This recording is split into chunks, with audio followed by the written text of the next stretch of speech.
Merci beaucoup. Vous nous souhaitez d'être partout dans le monde à travers votre chaîne Tindi Kantindi ainsi que votre émission Micro Populaire. Nous vous disons un grand merci.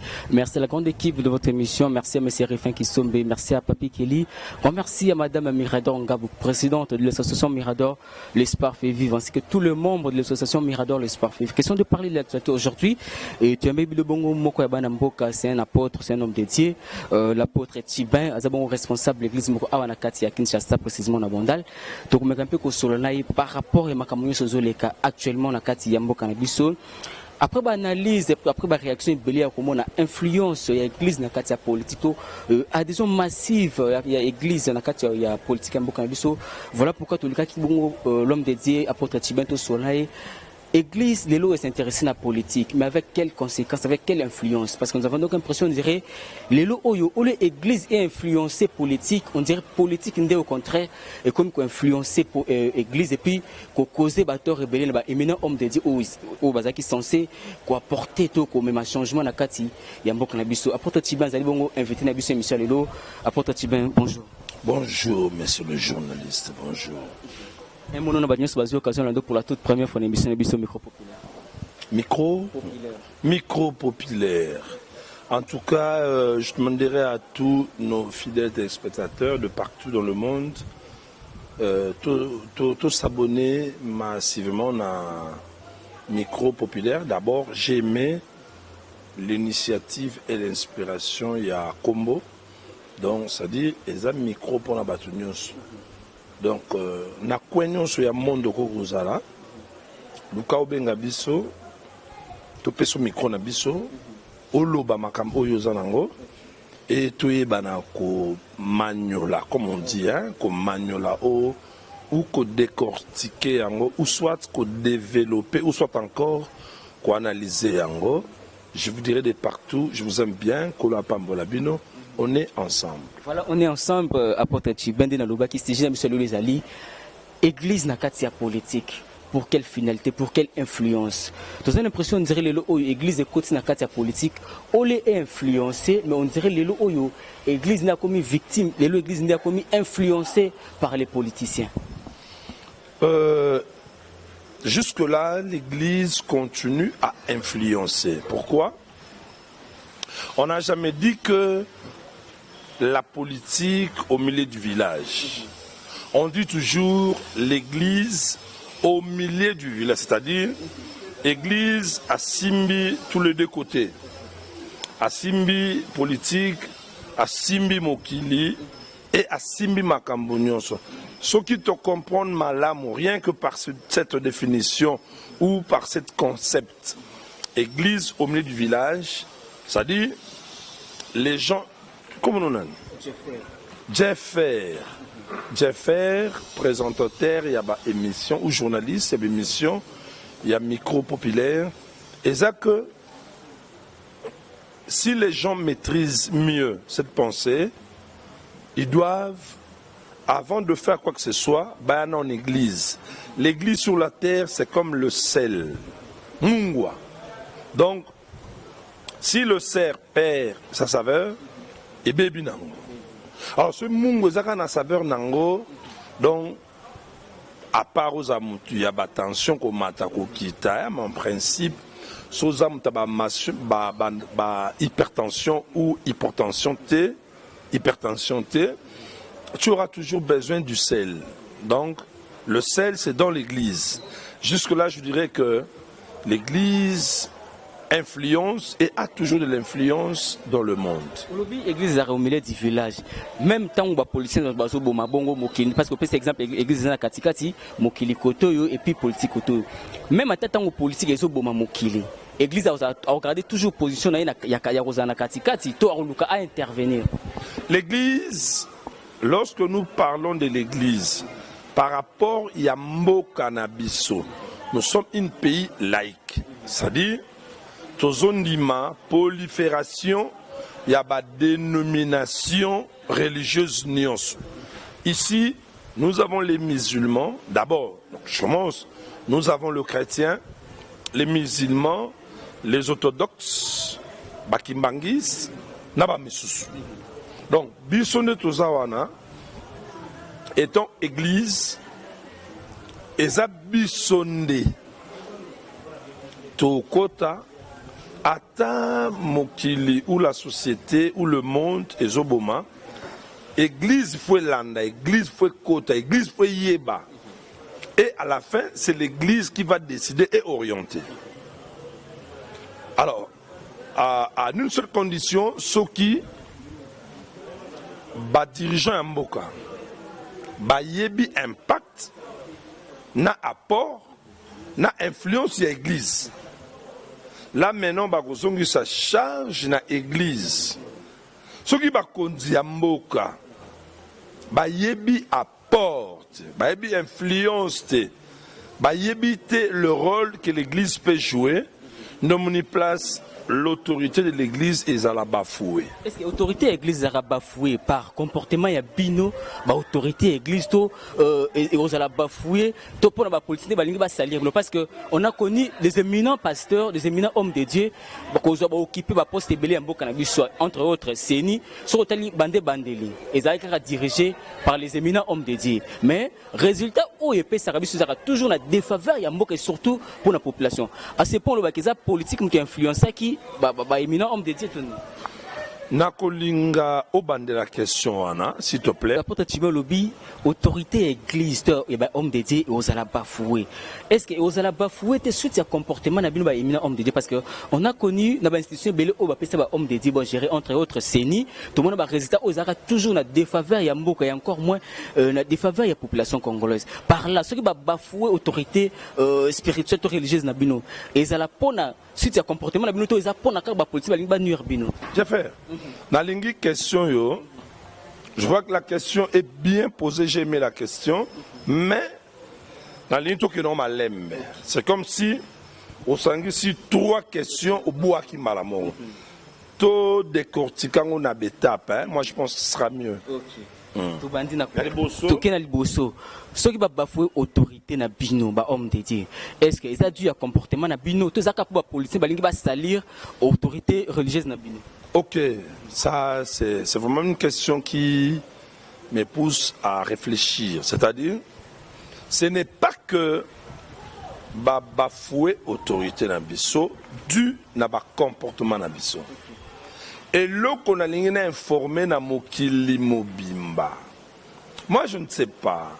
L'église, la confession religieuse, nous sommes des humains, c'est-à-dire, étant des humains, erreur, faiblesse, défaut, etc. ne manque jamais. Faillible. Donc, non, mais nous avons une force spirituelle où nous avons par rapport à appel na vocation. C'est-à-dire, les autorités doivent d'abord comprendre que les membres ou les dirigeants des églises de toute tendance par rapport, il y a Mboka na biso, bazanan au départ, basalianzam. Les comportements de nos autorités. Il y a des leaders, il y a des tendances par rapport, il y a des confessions religieuses. S'il y a un problème ou il y a une situation, c'est à eux de nous approcher. Si je ne m'abuse pas, par rapport à ma connaissance, au monde États-Unis, va te renseigner. Je suis sûr et certain, au Monaco, tous les présidents, jour où il y a prêté serment à Bango pour nous diriger, ils mettent leurs mains sur la Bible. Pour dire que, eux, d'abord, ils reconnaissent que la Bible est la parole de Dieu. Pas le Coran. J'ai dit sur la Bible. Tant que tu as évolué, collaboraka pe ba travaillaka na ba eschatologue.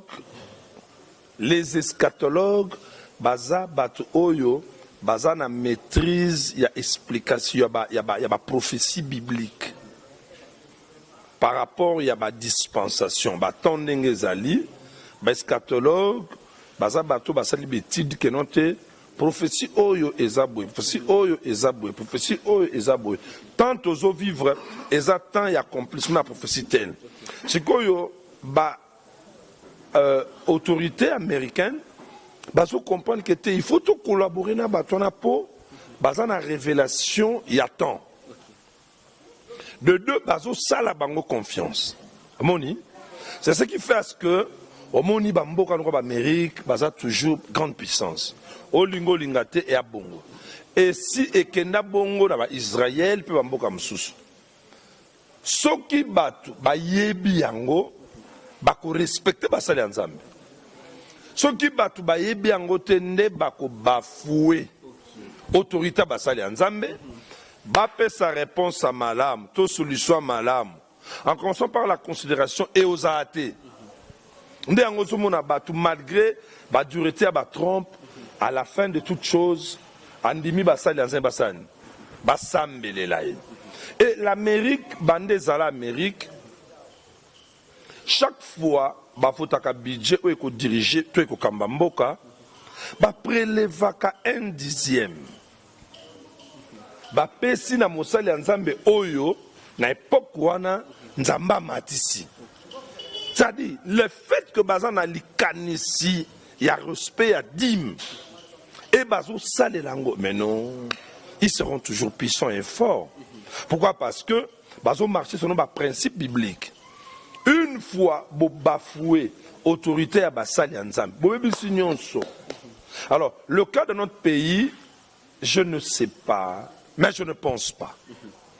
Je dis je ne sais pas, mais je ne pense pas que la considération et respect ya basali anzambe ezalaka. Obi, vous ne pensez pas. Ce que Ezak est dans sens sur l'obiona, c'est parce que c'est parce que Ezabino de boyaka vers bango, to bango de boyaka vers bino. Parce que le que ce que Ezak est bango de boyaka vers bino, donc va reconnaître autorité na bino. Donc tant bino boyaka vers bango, c'est ce qui fait que Makambo tourne la rabino toujours mal. Non. On dit quoi?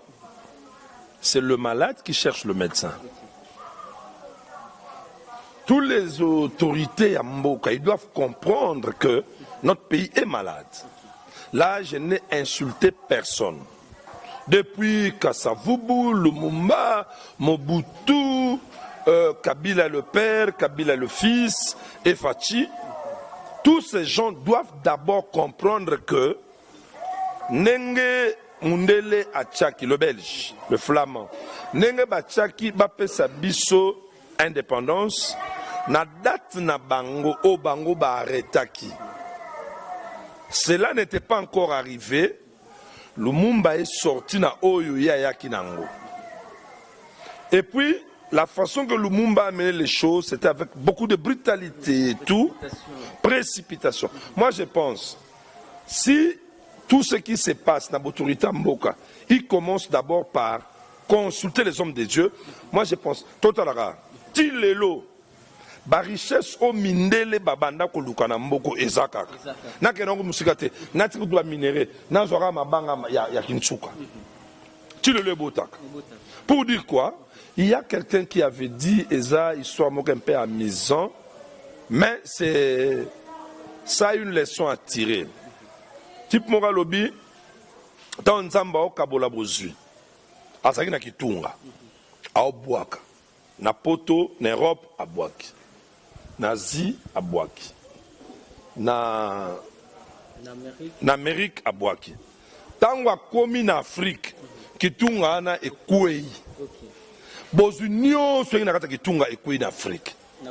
Na Congo, non, na baina na Afrique et puis précisément na Congo. Et ko sala que yango zomona tozana babozumoko oyo monde entier et lukezanango. Vous voyez? Ce token nango siko na histoire ya mutu oyo a pesa ordre na monde. Là, je parle de la personne de mon maître Jésus-Christ de Nazareth. Avant Jésus, il y avait des puissants, il y avait des grands. Et tant que Jésus a y est, un enfant qui est né de 12 ans, Bandi Makambu, na 30 ans, avec sa ministère, il a réglé la montre ou le chrono, il y a montre. Et il est devenu référence mondiale. Tout commence par faire ou à mettre lui comme référence. Qu'est-ce que l'histoire nous parle? Avant Jésus-Christ, après Jésus-Christ. Mais avant c'est Jésus, il y avait des puissants, il y avait des grands. Salaki, exploit ma casse dans le monde. Mais pourquoi seulement lui? Parce que il est fils de Dieu et il est Dieu. Alors, ce qui va comprendre, c'est Jésus. Pendant la menace étant Dieu, Dieu savait par sa puissance, il pouvait faire seulement m'a changer. Mais il a permis que les parents de Jésus soient Jésus au Bomba Mawapi, en Afrique, en Égypte. Égypte, où l'Afrique est contribuée dans l'histoire et belée, il y a évangile et puis il y a religion. Donc, ceux qui sont dans la révélation, ils ne doivent pas négliger les hommes de Dieu, surtout de l'Afrique.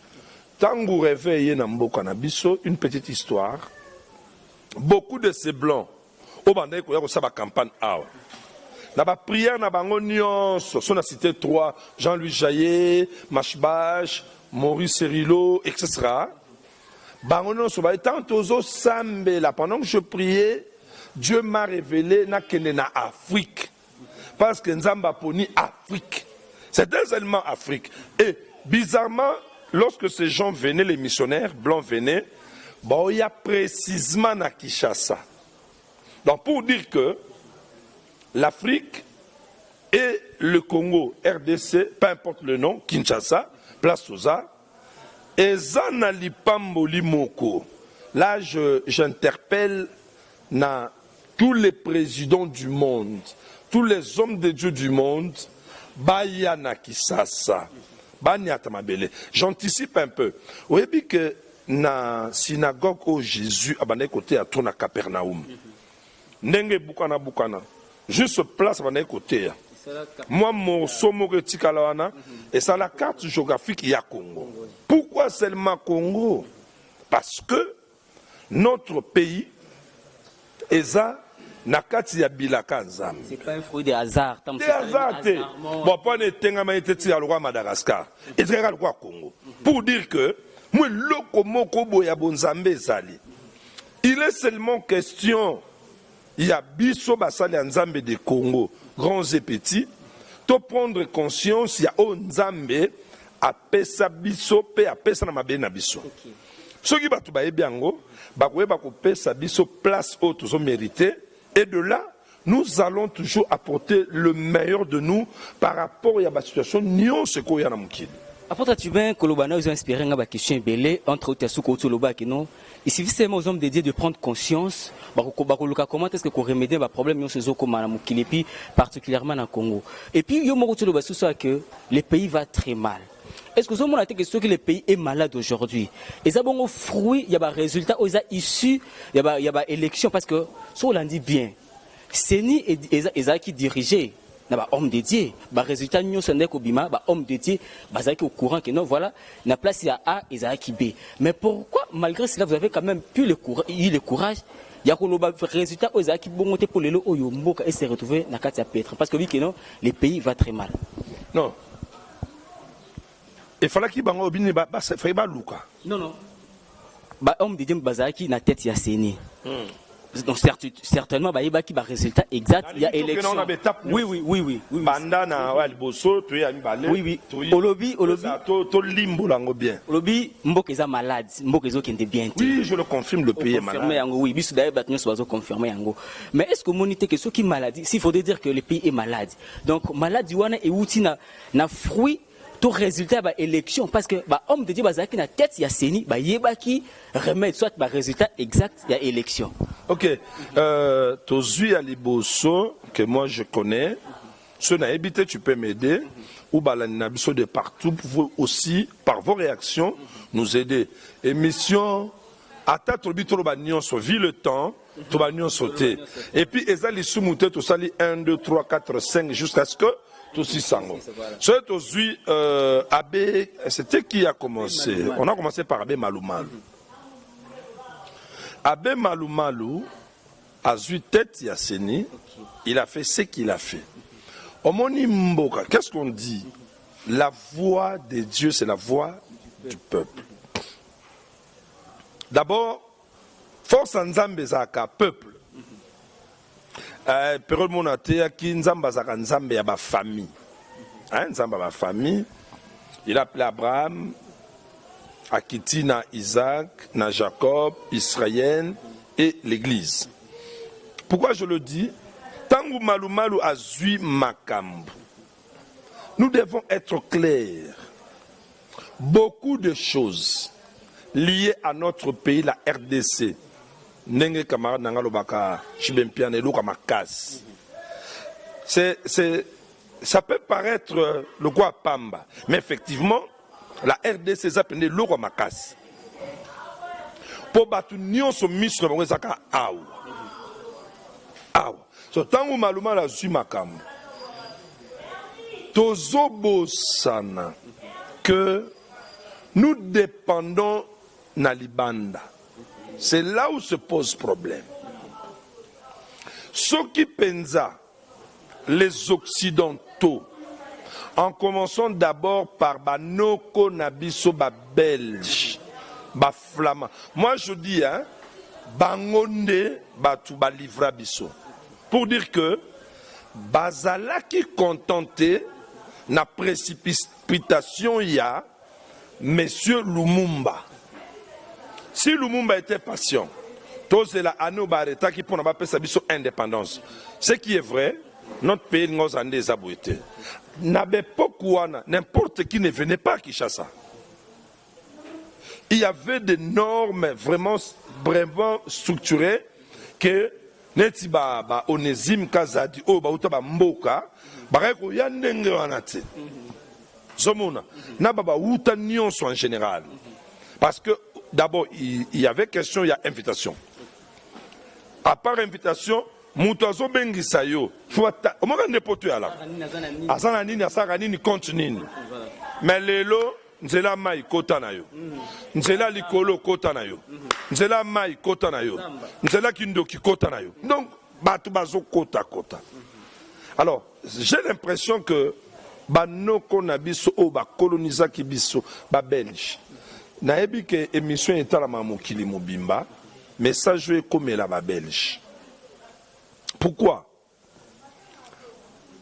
Kokende na bango bandimi ba pesi biso indépendance, mais na mitema na bango ils n'étaient pas contents. La preuve, okokende poto, okiti na Roissy, baza moi compréhensif par rapport à 21, il y a Belgique. Et loko oyo ba français ba la c'est rien, ceux visés ça bien ba kotio, mais bango il faut pas compliquer voire même ba refouler. De deux, ba pime la biso même munoko. Munoko koloba. À Kinshasa, hormis ba langue nationale, on devait aussi parler les flamands. Mettre bangote. Toyebi pangote. Oh bangonde banoko na biso ba kotsu na masolo. Ceux qui sont contents de la revendication de l'indépendance, ils devaient normalement soutenir Bissoti place tout ça. Bango peut faire partie parmi les grandes puissances. Donc il a fallu que Bango batika Bissoté.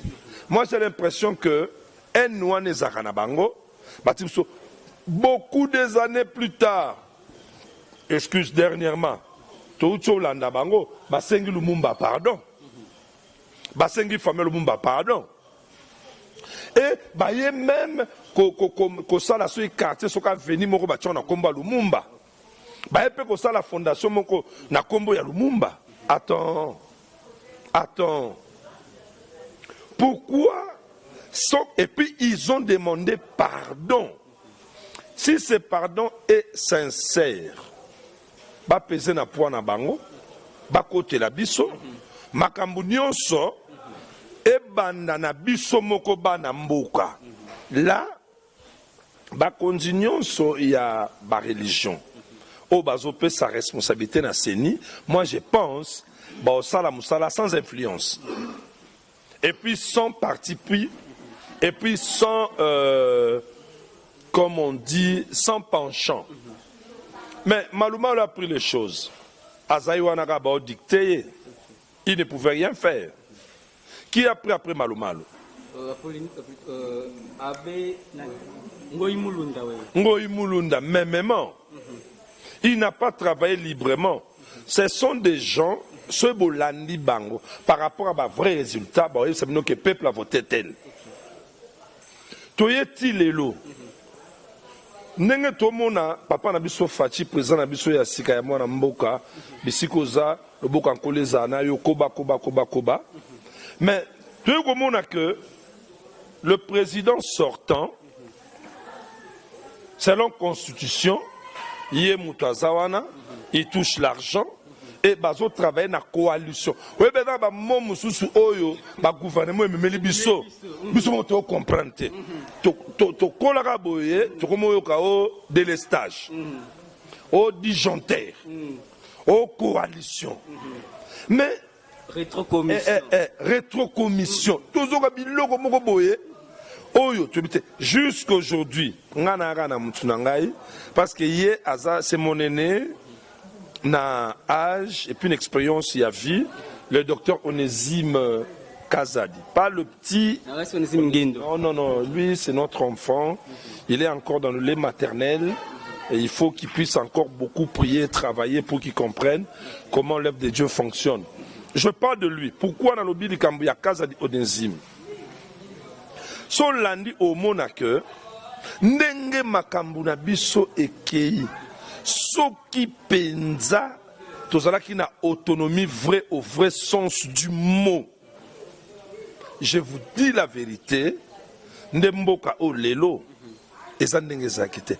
Nazongi mwa muke lokwa tosima mboka po yango nde mabe na biso. Komba Alina Foreman. Sponsor ya komba wana balanda ki valeur ambongo.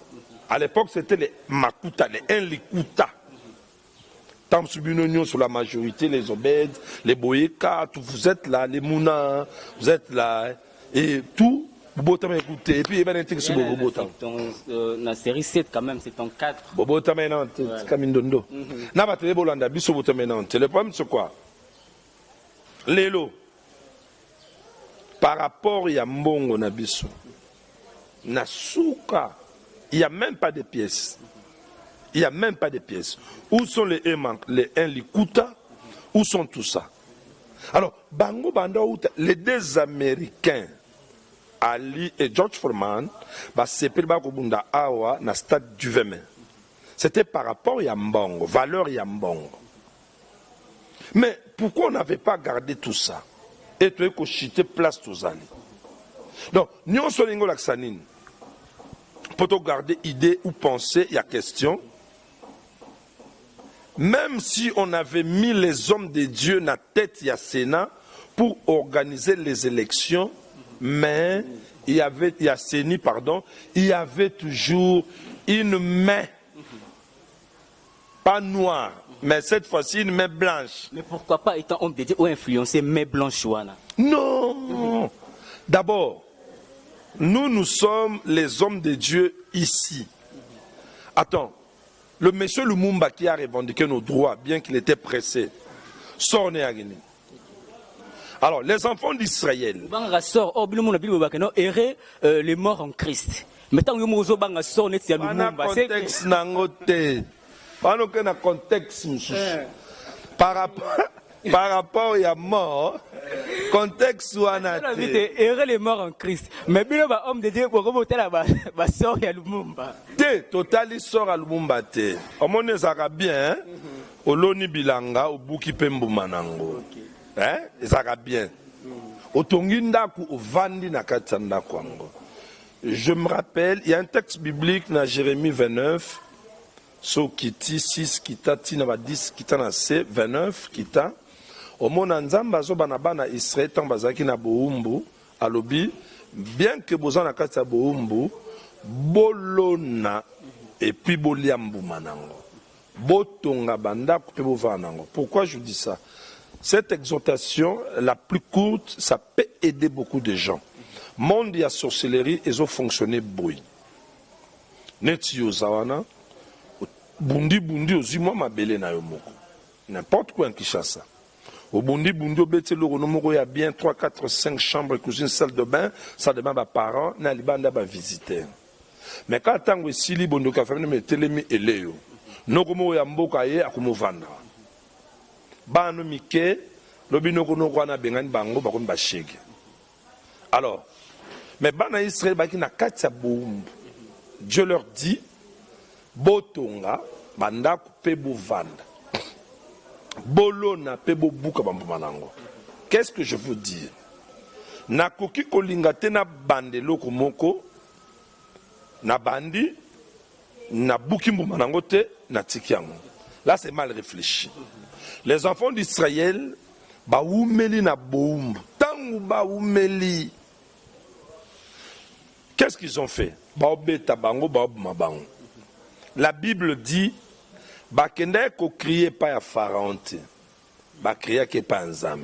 c'est ce que nous sommes en train de faire actuellement. La RDC, nous les hommes de Dieu, comme nous reconnaissons que toute autorité vient de Dieu, ce qui est sûr, Dieu a arrêté un jour où la souffrance et misère de tout le peuple congolais prendra fin.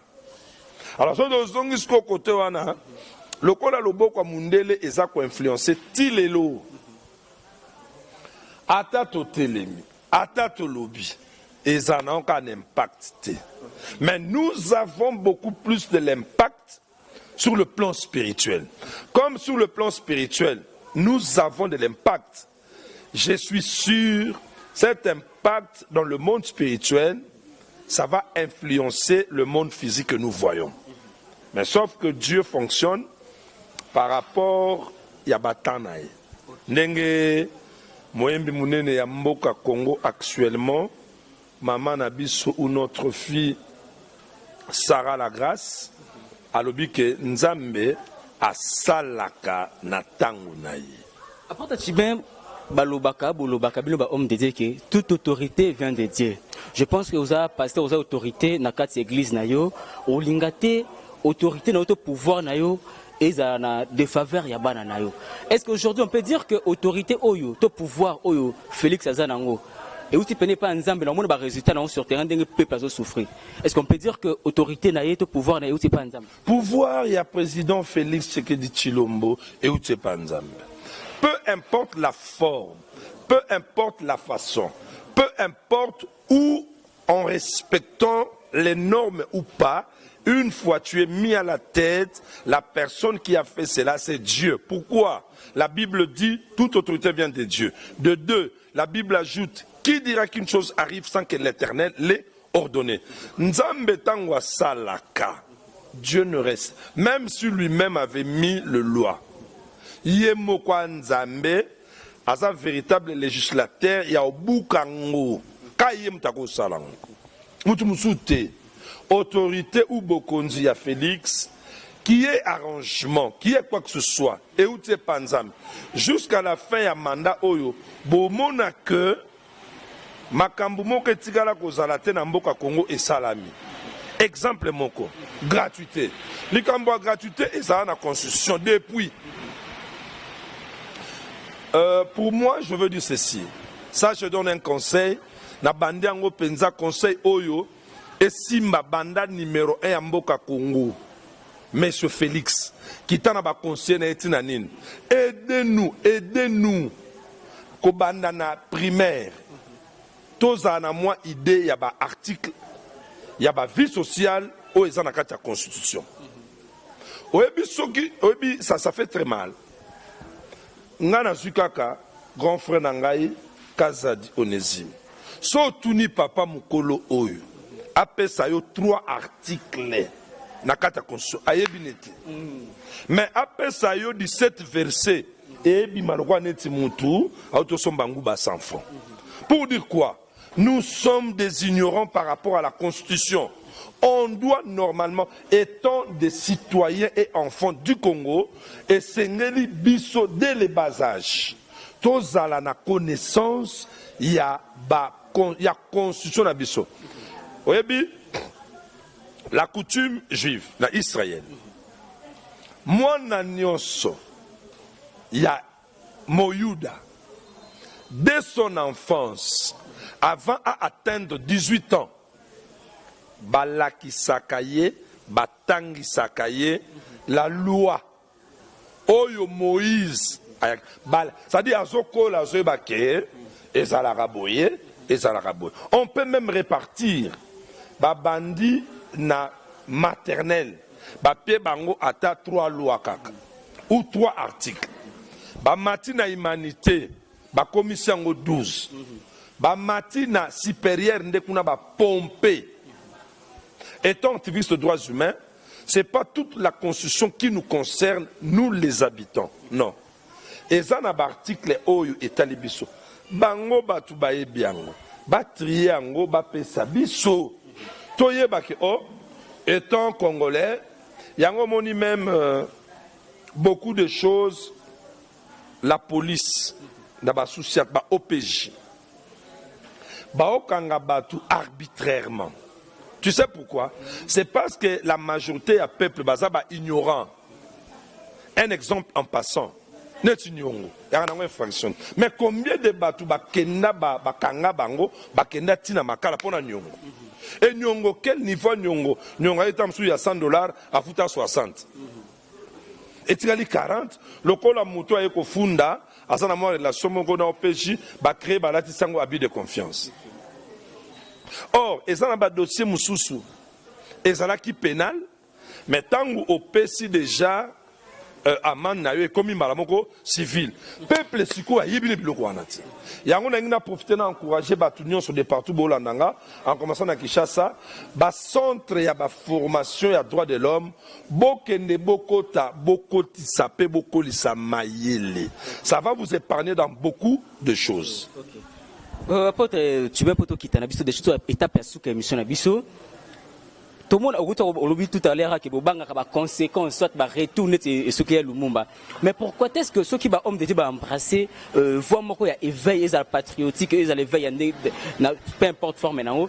Et sous que la rabino toujours mais entre autres tout au monde papa na biso Coutinho Fernando tant avec nani na souvent le Congo tu comment est-ce que et sous kaki mais on a des hommes dédiés au ba travail quand même na président entre autres papa na biso Théodore Mugalu azaki wana mais bulo baka eloko mort d'état lelo oyo likambe komeli papa na biso évêque Pascal Mukuna. Et oui, la rabino bongo ba conséquence c'est parce que bozo kota makambango précipitamment to bozo tuna nanu nzambete oyo apesa bino vocation ana. Non, le problème est zabouille. Le problème ce n'est pas vraiment ça. Je veux répondre. Le vrai problème, si tu es chef, kobandana roi, chef de l'État, chef dans n'importe quel domaine.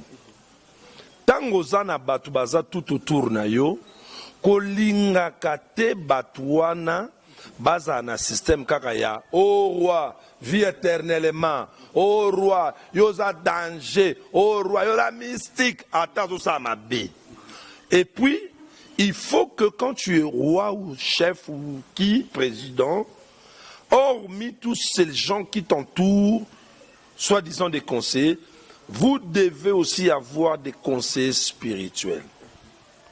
Et d'après Nabatu Moussousou, ane infiltré, ane Moussa Nzambete, à l'atika que lamba, au nom ya basali Nzambe, na président, na ye, bangomi balé, ba yebi que mouto ane Moussa Nzambete.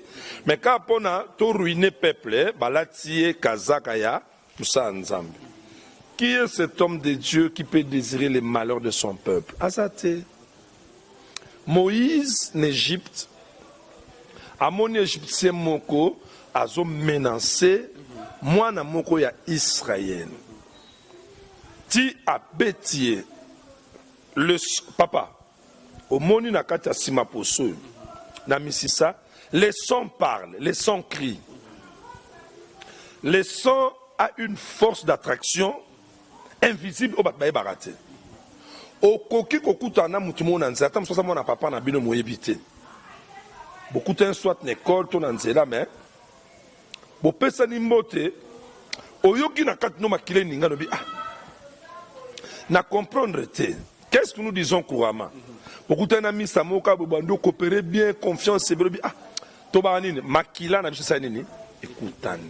Ça dit le son a une influence et une attraction invisible que beaucoup de gens ne comprennent pas. Attends, ça descend à force mais bendaka. Tant que Moïse a moniango, Moïse a côté li israélien wana. À l'année l'Égyptien a bêti et a bomi. Tant que li kamsu se koya, ba Égyptien mi balé bazo swana. Moïse a toujours un message ya paix. Nous avons moutano pekisa amona ndenge ya beta Égyptien na boma. Ah bien, nous kota makambo, nous boma. Ah Moïse a dit c'est ndenge na boma ne yebana Moïse a kimi. Leçon na ngina bendani. Na benda leçon pour nous laksa que ceux qui pensa oza makila ya Congo. Comment on a peuple ozo nyo kwama oza kimiate. Oza la na manto ya musali ya nzambe ou pas oza kimiate. Alors, je ne sais pas. Bato bazala ki nzinga ya mokonzi ya mboka. Na ndenge nyonso balekana. Si réellement bazaki na makila ba congolais, ils ne peuvent jamais désirer ou aimer voir la souffrance qu'endure ce peuple. Na yebite, yondo zolobaki bango bazai basa nzambe. Yezolobaki bakoyeba basala nzambe na titre te. Bayeba nzete na mbuma nango. Yo nzete bambumano ezani. C'est ça maintenant le problème. Mais par rapport à la forme, on nous présente que te Adam Moussali Nzambe bona bona boy. Un Moussali Nzambe à côté de chef de l'État. Mais la Bible est claire. Quand Pharaon a eu le songe, à l'aucune interprétation, il n'a pas eu. La personne qui était à ses côtés, Potiphar, a dit ah, nana mutumoko Potiphar te bato bazaki totonaye panetier moko yaye a dit ah, bakanga ki mutumoko azana boloko mais mutu ana limbola bandoto mutu ana na makasi tozwaye. C'était Joseph, un homme de Dieu. Tangu babimise na prison, aye à côté ya Pharaon. Il a interprété le songe. Pharaon dira qui à Joseph, nous connaissons la suite. Quand un homme de Dieu est à côté d'un chef de l'État ou d'un roi, les résultats font mounana. N'a intérêt à peuple. Quand il a dirigé Égypte, famine, y compris sa propre famille. Baouti place baki na kana baye. Mais avant baya abandai ko faciliter bango pour bazwa nourriture. Aye ko piéger bango non pas pour leur faire du mal, mais pour na baya ba vivre, ba partager joie au yasanango. C'est ça le rôle que doit jouer un homme de Dieu. Si tu es un homme de Dieu, tu dois pas te contenter yo lia bien pendant que ça n'a pas contre msuna ki sasa maezate Kourezate, batu banzele zate moemi tukele. Ngana bara mo makamsusu. Par rapport à ta question, moi mouke na lobby et je peux sabiso profil ya oyeba si réellement batuana bazai basali nzambe. OK. Voilà, puisque TV Zangonga, nous avons vu prochainement dans 4 émissions. Mais question est sous Kapoto Kabana, l'apôtre Tibin. Si aujourd'hui l'arrivée malheur n'a évêque Pascal Mukuna, et vous allez en dire un coup de plus, parce que moi, tout le monde déjà, Papa Nabiso, Coutinho Fernando. Si l'arrivée un malheur n'a évêque Pascal Mukuna, Église corps du Christ, réaction et vous allez une question sous Kapi, message Peto Kabana. Ok. C'est une supposition. Ok. Parce que toi qui déjà comme menacer déjà porte il y a cellule là et on te dit s'il arrivait malheur avec Pascal Mukuna, l'église corps du Christ pour réagir ndengeni nakawana. Mais ce qui est vrai par rapport à la réalité, si arrivait l'élo, papa n'a biso avec Mukuna place à malheureux comme il avant de développer en gros, on a sa déclaration moko. Je ne le souhaite pas. Et puis, na lingité malheureux comme il est. Mais si arrivé par rapport à la question, réaction n'a pas souhaité une église biso église to bundaka na mandoki te. Biso église to zape na mandoki te. Komona likambo yango ndenge komelaki papa Coutinho et komeli papa Mukuna étant des humains tobanga. Tobanga pourquoi? Toza biso na armée te. Mais toza na nzambe oyo aleki manduki na makasi. Et cause la triste nouvelle pour Nabiso, mais ekotinda biso na révolte moko, pas d'une manière brutale, il y a rébellion, mais toko bendana bendana, chacun dans son coin, kobele la Yahweh na bibele.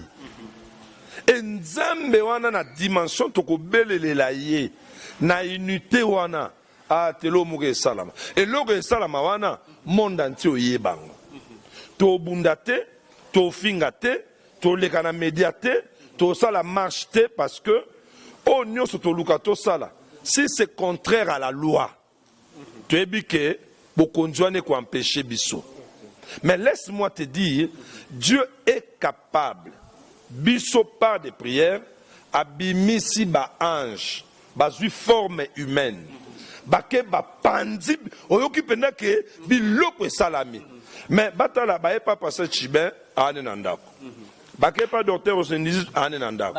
C'est un zamba bongo basila bu perdre déjà crédibilité mais pas un zamba de moins zamba c'est la bataille on a que poser bukani au bimu to comme yo Congo nengo zomono yo ndenge yo penda nengo za journaliste au tambola ndo zomona Congo il y a une chose pour l'instant qui a arrêté le monde c'est le coronavirus. Et partout dans le monde, il y a confinement au vrai sens du mot. Est-ce que ça confinement neza? C'est-à-dire, mayombi na biso to bondela.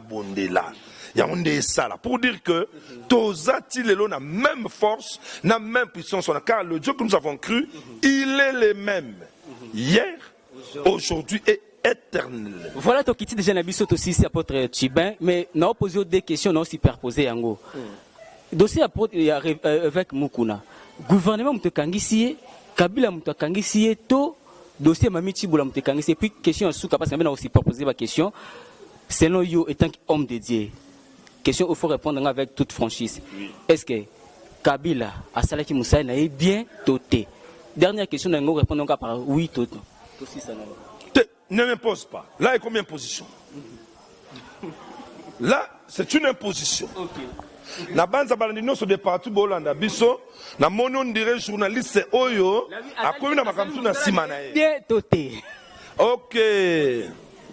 Soki gouvernement passé et sali musala nango bien doté.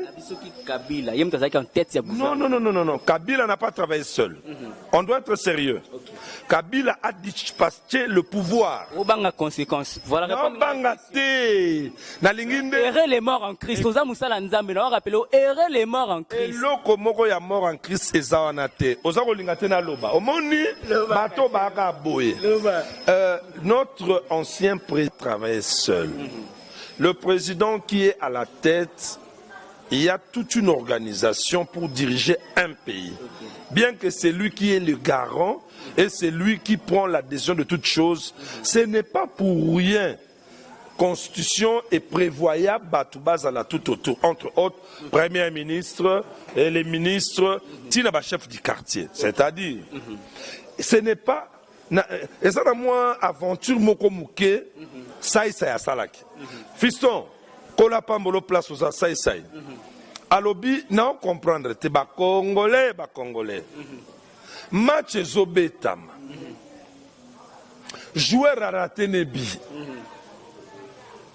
Ah, en tout cas, vraiment, joueur on a compété, on peut foutre. En tout cas, Kabila doit partir. Tu vois? C'est comme aujourd'hui, nous, le chrétien. Il y a d'autres choses que nous taxons Satan, ce n'est pas Satan. Le diable est aussi organisé, mais il n'est pas omniprésent. Le diable n'est pas omniprésent. Sauf qu'il est fort en organisation. Je disais ceci, que le diable n'est pas omniprésent. Sauf que dans son royaume, il est bien organisé. Donc pour dire quoi? Pour être clair et précis, la réponse, la façon que notre ancien président a dirigé le pays, il y a beaucoup de choses qui y est à maîtriser par rapport à Batu Obane Kokamba. Donc, je ne peux jamais directement lui dire que M. Kabila, tu avais mal dirigé. Non. Ma question était celle-ci. À travers qui m'a bétomalam. Mais j'ai répondu à la question. Ok, voilà. Toquez la question. Parce que au Bangi, conséquence. Nabangi et Lokomo. Les morts en Christ, aux Amoussala Nzambi. Yom toujours bien des missions moulaï. Après, ton abandon, bah, non, tant. Alors, une émission tout ça là, on a disposé par rapport à mon temps. S'il faut que tu continues, il faudra qu'il peut-être au bandanango pour tout que nous moulaï. L'émission peut avoir 3, 4 ou 5 questions, c'est fini. Alors, dossier au Bakangeli, papa Nabiso Mukuna. Et ça, vous parlez de Kangisi, Kabila Mtakangisi, to maman Mami Chibola, parce que Bamalo Besolo, Bamabele, voilà. Au moins une question tuninga. En principe, yonde fera que ce que oye langa mutakangisi, otunanga pourquoi kangisi pongana lobasko. Parce que jusque là. Corporation, église, procès. Tisuko tu évité. Et l'autre kangisi, tu évité. Nenga Sambaki, tu évité. Alors comment je peux directement dire que non, c'est M. Kabila, c'est Mami Chibola, c'est le gouvernement? Je ne sais pas. Mais la personne qui s'est présentée pour porter plainte, c'était Mami Chibola. Pour 3 raisons. Viol, menace de mort, et puis réclamation à Mukanda. Premier point, les images que nous avons vues, ezaki na moi. Mamu kolobongo bako violé na moïté. Aobele la batu. Voilà, selon vous, selon nga. Jusque là. Image les acquis fausses. Tes images on est bien. Mais au talaka quand même. Onga Nazanango, je n'ai pas vu son image, son visage. Il y a Mami Chibola. Non, il y a Ezala ya Mami Chibola. Ezala ya papa na biso évêque. Buka lokuta to za musala nzambe. Na kombo ya Yesu, Mami Chibola. Bon yoki na kombo Yesu te. Mami Chibola elongine moko boku na moni on bien te. Na moni ka yena avocat na azipe longino kwa musulman na on comprend te azaka ndenge ni na ndeni. Or ce qui au fond du mutu, c'est pointé. Batou ba bien za batou ba sambel na seka. Mais la fille en question, moi personnellement, je la maîtrise pas, je la connais même pas. Et puis par rapport à ce qu'elle a fait, les OP sanga pour sa peur yébété. C'est que image ça nangoya avec moi ça deuxième image. Pour obatnyo soit mona kizaki o image na zaki c'est que yo edengai une émission prochaine yé langango. Comme ça on va évoluer. Na roye lango poto évoluer prochainement. Dernier message à Porte Chiba et puis contact à Porte Chiba. Dernier message nangé zaboye. Biso basali Nzambe, je dis à tous les Congolais et à toute personne qui écoute les Lingala et français, respectez et honorez les hommes de Dieu. Peu importe nos défauts, nos erreurs, faiblesses, péchés, mais en nous, nous sommes des hommes à double nature. On est homme et on est homme de Dieu. C'est-à-dire, il y a beaucoup de choses dans un angle spirituel. Yo monango to ye bangote, pe ozana makoki ya kolongolango te. Na moni aleli kuna de kat. Mais biso basali ya Nzambe. Tozana makoki ya kolongola na ya mokili na ya molimo. Message nangai ezakaka 2 Chroniques chapitre 20 verset 20. Confiez-vous à l'Éternel, vous serez affermis. À mes serviteurs, vous réussirez. Réussite union soso lukana vina yo kobanana roi président. Tina dernier peuple oyazana katari bumama na ye réussite nango ezana maboko basali ya Nzambe. Contact qui apporte Tibin poto kabwana. Contact salutation à 2 ou 3 personnes sur Basali. Salutation, je bénis ma fille. Elle est aussi mon partenaire. Kombonae Pamela Lydie Mbombo Moussassa. Elle est à Londres. Que mon Dieu te protège, protège tes enfants. Nzamba Bambola, ma fille, Nanou qui est là en Afrique du Sud. Nzamba Zanayo, l'homme de Dieu, le pasteur Chinyama, Philippe na Suède. Nzamba Pambolayo. N'a informé yo en France, Paris et les environs Europe. Nzambe apesiango na mosali na ye, l'apôtre Kerok Francky. À ses côtés, il y a Maman Nadine Agua. En tout cas, si tu viens, je te recommande, tu seras bien accueilli sans problème. Pe basali Nzambe de partout. Pasteur Ricky Prophète, Umba Israël na Canada, na Cameroun, Nzamba Bombayo, Nzamba Batelayo. Mes condoléances à mon frère ami Marcel Baye qui vient de perdre sa maman. On est vraiment touché, on est là, on te soutient, que Dieu te protège. Contact Nanga, plus 243 998 122 440. Voilà, cette émission est terminée. Grand merci à M. Réfin qui sauve sans oublier Papi Kelly. Grand merci à Mme Mirador Ngabou, présidente de l'association Mirador l'Espoir, ainsi que tout le membre et confrères et consoeurs. Il y a émission Tochen, Abisso Tindika. Merci à la régie finale, à Mike. Merci à Souzaki pour l'émission de Micro Populaire. Cette émission est complètement terminée. Voilà, d'ici là, prenez bien soin de vous. On se revoit prochainement. Bye bye.